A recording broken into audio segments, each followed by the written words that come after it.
আসসালামু আলাইকুম রহমতুল্লাহি ওয়া বারাকাতুহু।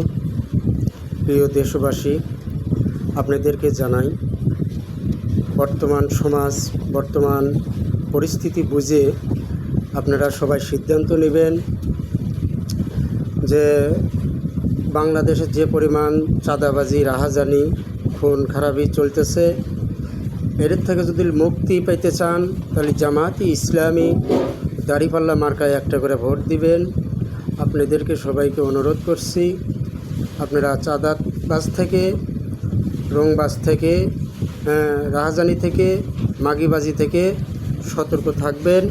আর সবাই দাঁড়িপাল্লা মার্কায় একটা করে ভোট দিবেন, দিয়ে জয়যুক্ত করে দেখেন। আপনারা আশা করি অন্যান্য সরকারের চেয়ে অনেক শান্তিতে বসবাস করতে পারবেন। এই বলেই আমার কথা আমি শেষ করছি। আসসালামু আলাইকুম রহমতুল্লাহি ওয়া বারাকাতুহু।